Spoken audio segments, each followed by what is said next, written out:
Everyone, commerce अध्ययन में हम देखने वाले हैं प्रोसेस कॉस्टिंग में process costing in oil industry कि जो भी आपकी ऑयल इंडस्ट्री होती है उसका क्या प्रोसेस होता है, किस तरह से प्रोडक्ट को तैयार किया जाता है, दैट मीन्स कि ऑयल को रेडी किया जाता है। इससे पहले हमने बात की थी प्रोडक्शंस की कि अगर कोई प्रोडक्ट बनाया जाता है, उसकी यूनिट्स को बनाया जाता है तो फिर किन प्रोसेस उसको होकर के गुजरना पड़ता है। ऑयल इंडस्ट्री में हम इन सारे पॉइंट्स को डिस्कस करेंगे और जो भी चीज़ें होंगी, जो भी आइटम्स रिलेटेड होंगे ऑयल इंडस्ट्री से रिलेटेड, किसको डेबिट करना है, किसको क्रेडिट करना है, कैसे करना है, इस वीडियो में हम डिस्कस करेंगे। देन हम नेक्स्ट वीडियो में इसके जो भी प्रैक्टिकल क्वेश्चंस बनते हैं इंपॉर्टेंट, जो पेपर में पूछे जा सकते हैं, वो डिस्कस करेंगे। शुरू करते हैं इसको और देखते हैं क्या चीज़ें हैं। सारे पॉइंट्स को अच्छे से समझ लीजिएगा ताकि आसानी होगी जब हम क्वेश्चन को सॉल्व करेंगे। Generally, three different processes are used in oil extracting industry. Like जैसे मस्टर्ड ऑयल होता है, ground nuts oil, coconut oil, soybean oil etcetera. बच्चे हम सबको पता है इस टाइप के जितने भी ऑयल होते हैं उनको मिनिमम 3 प्रोसेस से होकर गुजरना ही पड़ता है। अभी हम आगे बात करेंगे वो प्रोसेस कौन से हैं। So such as means first process की बात कर रही हैं। सो यहाँ पे क्रशिंग प्रोसेस, क्रशिंग मीन्स जैसे कि मान लीजिए ये क्या है, हम मान लेते हैं यहाँ पे ढेर सारी मूंगफली रखी होंगी है, ठीक है। तो उन मूंगफली को पहले क्रश किया जाएगा, मीन्स उनको तोड़ा जाएगा, है ना, छोटे छोटे पार्ट्स में। देन रिफाइनिंग प्रोसेस, फिर अब उसको रिफाइनिंग प्रोसेस में लेकर आएंगे। रिफाइनिंग दैट मीन्स कि उसको पीसा जाएगा, पीसते हैं ना, पहले होता है ना, आप ग्राइंड करते हैं उसको जैसे भी, तो उनका जो अपना प्रोसेस है तो उसको रिफाइन करना।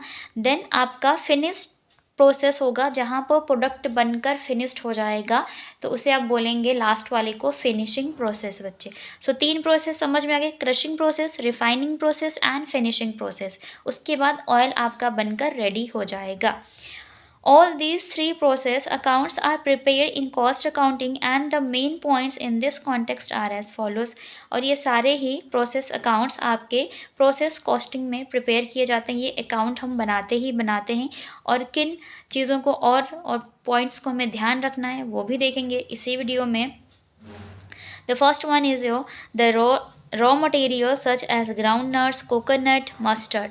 ठीक है, कुछ भी है, ग्राउंड नट है या कोकोनट है या मस्टर्ड है, तो सबसे पहले उस मटेरियल को, उससे आप क्या बोलते हैं, रॉ मटेरियल बोलते हैं। सिंपल सी भाषा में रॉ मटेरियल वही होता है जिस मटेरियल को आप लेकर आते हैं, फिर उससे क्या करते हैं, अपने प्रोडक्ट को तैयार करते हैं, एक फिनिश्ड प्रोडक्ट बनाकर रेडी करते हैं ताकि आप उसे बेच सकें और प्रॉफिट कमा सकें।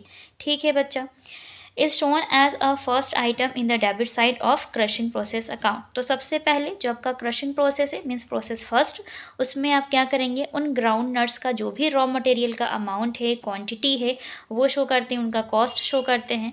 इन which their quantities like KG, quintal, ton, किसी में भी हो सकता है, वो दे सकते हैं। ठीक है, तो यहाँ पे बात हो रही है कोकोनट की, मूँगफली की, मस्टर्ड्स की, ग्राउंड नट्स की। तो ऐसे जो चीज़ें हैं वो क्या होंगी आपको पता है, या तो केजी में, या तो क्विंटल में, या टन में ही होंगी। तो उसकी क्वांटिटी को भी मेंशन किया जाता है। क्वेश्चन जब हम सॉल्व करते हैं, जो अकाउंट बनाते हैं, वहाँ पर हम उसको मेंशन करते हैं, साथ ही साथ उसका कॉस्ट भी शो करते हैं। ठीक है, सो फर्स्ट पॉइंट ये हो गया। डेबिट साइड में शो करते हैं रॉ मटेरियल जो भी आप यूज़ करने वाले हैं, क्योंकि खर्चा होता है ना, सबसे पहले आप उसको खरीद कर लाएंगे, ठीक है, फिर उसको बनाएंगे, तो उसमें आपने लगाया है, इतनी क्वांटिटी लेकर आए, इतने रुपए की, तो रॉ मटेरियल को हम डेबिट साइड में शो करेंगे। The amount received from the sale of oil cake or raw material residue along with its quantity is shown in the credit side of crushing process account। देखिए बच्चा, अगर कुछ भी amount received होता है cell करने पर, ऑयल केक या रॉ मटेरियल का रेजिड्यू का मतलब होता है कुछ अवशेष बच जाते हैं सारा प्रोसेस होने के बाद। जैसे आप कोई काम कर रहे होते हैं तो जो थोड़े से ख़राब होते हैं चीज़ें, या उससे आपने कुछ दूसरा प्रोडक्ट बना दिया उसी से मिलता जुलता, और आपने जब उसको सेल किया तो वहाँ से आपको पैसे मिलते हैं। जब कभी भी सेल करके पैसे रिसीव होंगे तो आप उसे कहाँ पर शो करेंगे, क्रेडिट साइड में शो करेंगे। याद रखिएगा, क्रशिंग प्रोसेस अकाउंट के क्रेडिट साइड में शो करना है। Okay, and the amount received from the sale of empty bags और sacks of raw material is also shown in the credit side of crushing process account. देखिए बच्चा, आप जो raw material लेकर आए थे, ऐसा तो नहीं है ना कि आप रॉ मटेरियल हाथ में लेकर आएंगे, नहीं, उसकी पैकेजिंग हुई होगी, तो उसके जो बैग्स हैं, उसके जो पैकेट्स हैं, बाई चांस मान लीजिए बहुत अच्छे हैं, कुछ कस्टमर को नीड होती है तो वो ख़रीद लेते हैं आपसे, है ना?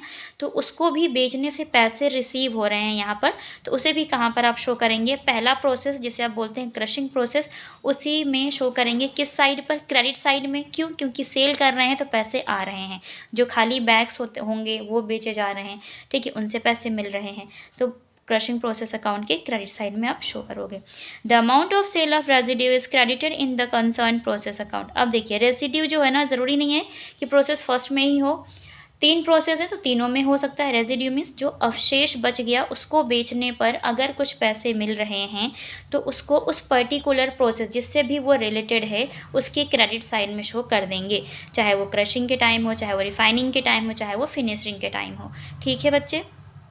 Fifth point is if there is loss in weight in any process, it is credited in the concerned process account, but the entry of this loss is shown in the weight column only. देखिए बच्चे, कहते नहीं कि कभी कभी क्या हो जाता है ना, लॉस हो जाता है, वेट का लॉस हो जाता है। जैसे मान लीजिए आप मस्टर्ड लेकर आ रहे थे, सरसों लेकर आ रहे थे, अब जो है अब वो सरसों के जो दाने हैं गिर गए तो आपने जब उठाए होंगे तो वो थोड़े ख़राब हो गए होंगे, या उसके जो अवशेष बच गए, कुछ भी हो सकता है, तो उस किसी भी तरीके से लॉस हो गया ना, चाहे वो गिर गए, चाहे किसी वजह से भी कुछ भी हो गया, तो वो लॉस हो गया। उस लॉस को आप दिखाएंगे उस पर्टिकुलर जिस भी प्रोसेस से रिलेटेड होगा उसके क्रेडिट साइड में, जो क्वांटिटी वाला कॉलम होता है ना, वहाँ पर कि इतने किलो का या इतनी क्विंटल का या इतने टन का क्या हो गया, लॉस हो गया, और वो कॉलम में ही दिखाना है आपको। अगर उस ये पूरा लॉस प्रॉपर लॉस है तो सिर्फ क्वांटिटी कॉलम में शो करना होगा, अमाउंट नहीं दिखाना है उसका। लेकिन कुछ ऐसे लॉसेस होते हैं ना, जैसे कि हमने पहले पढ़ा हुआ है, जब भी हम प्रोडक्ट बनाते थे तो वहाँ पर क्या होता था कि लॉस होता था, लेकिन अगर यूज़ हुआ है मटेरियल, थोड़ा बहुत काम लायक है, तो आपने क्या किया कि उससे चीज़ें बनाई और आपने उसको बेच दी तो कुछ पैसे भी मिल जाते थे, ठीक है। लेकिन ये प्रॉपर लॉस है और सिर्फ आपको क्वांटिटी के कॉलम में शो करना है कि हाँ इतनी क्वांटिटी का लॉस हो गया है। किस साइड पे? क्रेडिट साइड पे ऑफ पर्टिकुलर प्रोसेस अकाउंट। ठीक है बच्चे, समझिए, जिससे जो बिलोंग करेगा उसको वहीं पर शो करना है। वो क्वेश्चन बता देगा, आपको इतना ज़्यादा उसके लिए परेशान होने की ज़रूरत नहीं है।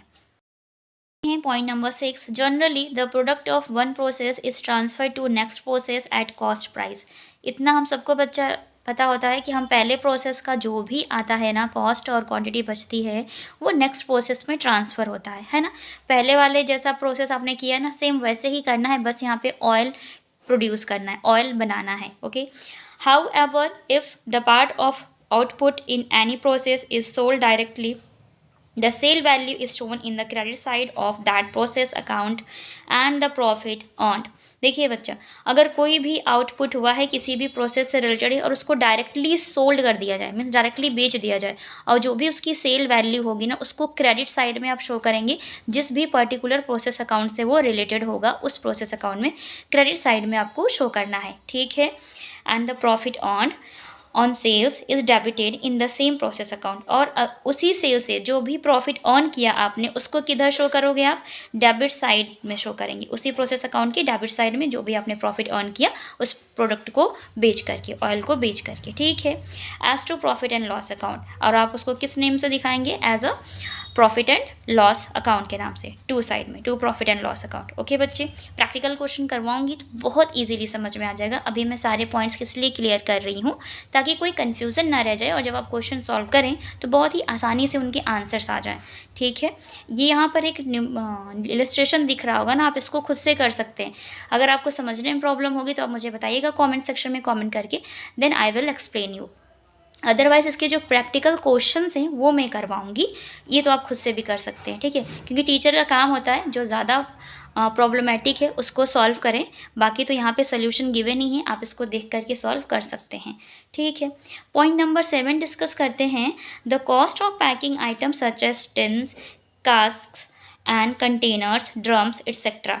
बच्चा यहाँ पे कास्ट की बात करें यहाँ पर, तो जो भी आपका जो प्रोडक्ट होता है ना, जैसे मान लीजिए जो आप ऑयल जिसमें आप उसकी पैकेजिंग करेंगे, तो जो कंटेनर्स आप यूज़ कर रहे हैं, टिन यूज़ कर रहे हैं, is shown in the debit side of finishing process account. तो इस पैकेजिंग पे पैसे तो खर्च करने पड़ेंगे ना आपको, उसके कंटेनर्स खरीदने होंगे, टीन्स खरीदने होंगे, ड्रम्स खरीदने होंगे, ताकि आप उस ऑयल को स्टोर कर सको, मार्केट प्लेस तक लेकर जा सको, उसको बेच सको, है ना।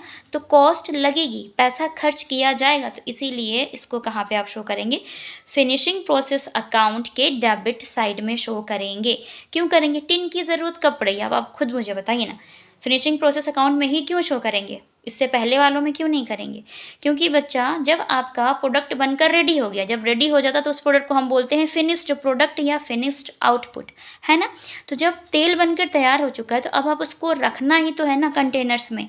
वो टीन्स हो सकते हैं, ड्रम्स हो सकते हैं, अलग अलग टाइप के कंटेनर हो सकते हैं, ठीक है। तो अब उनकी नीड कहाँ पड़ी, पैकेजिंग के टाइम, जब प्रोडक्ट बनकर तैयार हो चुका है, फाइनली रेडी है सेल होने के लिए, तो बस उसकी पैकेजिंग करनी है, ड्रम्स में करनी होगी, है ना, टीन्स में करनी होंगी। तो ये इसी प्रोसेस से रिलेटेड है, फिनिशिंग प्रोसेस है, तो इसी के डेबिट साइड में आप इसको शो करेंगे, याद रखिएगा। 8th point is your, if sale of finished oil is given in the question, अगर क्वेश्चन में फिनिश्ड ऑयल का सेल अमाउंट दिया है तो क्या करेंगे, then finish stock account should be open after finishing process account. तो क्या करना आपको, एक फिनिश स्टॉक अकाउंट ओपन करना चाहिए, इस किसके बाद, फिनिशिंग प्रोसेस अकाउंट के बाद, ठीक है। तो finish stock account should be open after finishing process account. तो जब भी आपका ये जो फिनिशिंग प्रोसेस अकाउंट है ये बनकर तैयार हो जाएगा, अकाउंट बनकर तैयार होने के बाद आप बनाएंगे फिनिश्ड स्टॉक अकाउंट। बच्चे बनाना ही चाहिए, क्या जानने के लिए वो देखते हैं। And in such a case cost of goods transfer from finishing process account, cost of packaging, और क्या क्या चीज़ें आप ट्रांसफ़र फ्रॉम, इसमें क्या दिखाएंगे, जो फिनिश स्टॉक है उसमें आप दिखाएंगे cost of goods transfer from finishing process account, cost of packaging material and sale of finished oil are shown in finished stock account. ये सारी चीज़ें कहाँ पर दिखाएंगे, फिनिश्ड स्टॉक अकाउंट में। क्या क्या, cost of goods transfer from finishing process account and cost of packing material and sale of finished oil are shown in finished stock account and the profit or loss in transfer to profit and loss account। और इसमें जो भी profit and loss account, मतलब finish stock का जो भी profit या फिर लॉस आएगा उसे कहाँ पर ट्रांसफ़र करेंगे आप, प्रॉफिट एंड लॉस अकाउंट में। बच्चे याद रखिएगा, ओके। यकीन करती हूँ इस वीडियो में आपको प्रोसेस कॉस्टिंग में ऑयल इंडस्ट्री से रिलेटेड कैसे आप अकाउंट्स को प्रिपेयर करेंगे वो समझ में आ गया होगा। ये एक इलस्ट्रेशन दिया हुआ है, बहुत इजी है, आप इसको कर सकते हैं। नहीं समझ में आता है तो आप मुझे कमेंट करके बताइएगा, मैं इसको ज़रूर समझाऊंगी आपको। लेकिन इसका जो प्रैक्टिकल क्वेश्चन है चैप्टर के एंड में दिया हुआ है उसको मैं आपके साथ डिस्कस ज़रूर करूँगी नेक्स्ट वीडियो में। आज की वीडियो में इतना ही। वीडियो अच्छी लगी तो लाइक ज़रूर कीजिएगा। चैनल पर आप हमारे नए विजिटर हो तो चैनल को सब्सक्राइब कर लें, साथ ही साथ बेल आइकन को प्रेस कर लें ताकि आने वाली वीडियोज़ की नोटिफिकेशन आपको बिल्कुल टाइम पर मिलती रहे। आप जो टेलीग्राम चैनल है उसको भी ज्वाइन कर सकते हैं, इंस्टाग्राम पेज पर फॉलो कर सकते हैं, वहाँ पर आपको PDF मिल जाती है इजीली। आप अपने डायरेक्ट प्रॉब्लम को शेयर कर सकते हैं, क्वेश्चन को शेयर कर सकते हैं। पूरी कोशिश करती हूँ ज़्यादा से ज़्यादा जो भी बच्चों की क्यूरीज़ हैं या उनके जो प्रॉब्लम्स हैं उनको सॉल्व करूँ, क्वेश्चंस को सॉल्व करके बताऊँ। जितनी हो पाती है उतनी मैं हेल्प आपकी कर पाऊँ, इतनी कोशिश रहती है। तो आज की वीडियो में इतना ही, मिलते हैं नेक्स्ट वीडियो में। तब तक के लिए take care and thank you so much for watching this video.